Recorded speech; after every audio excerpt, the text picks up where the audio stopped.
Hello and welcome back everybody. In today's video, we are going to provide you with a tutorial to change our default system font in our Windows. So you can just go over and follow up the steps for that. So let's get started. So let's head over to settings for first. And once you are in your settings, what you may do is go to personalization section.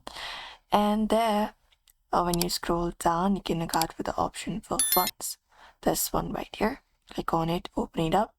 And within here, you'll be finding all of the available fonts on your Windows. You can just go over and sort it out. We have about 177 fonts, so you can check it out. So you can check it out from just down below, and even you can browse and install the fonts. You can click on it, and within here, if there is any kind of font available, the folder, you can choose the font from there as well and check it out. Now what you need to do is from the given options, you need to go over and note down the name.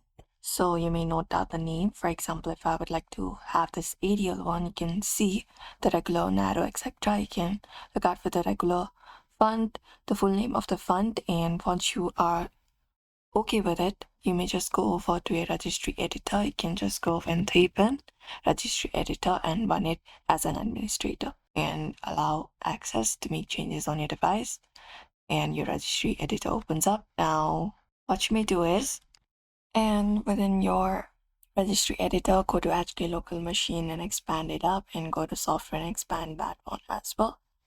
And within software, look out for the option for Microsoft, expand it.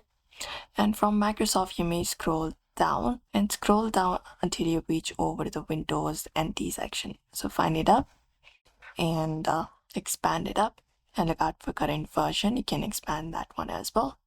And within current version, you should be finding option for font substitute.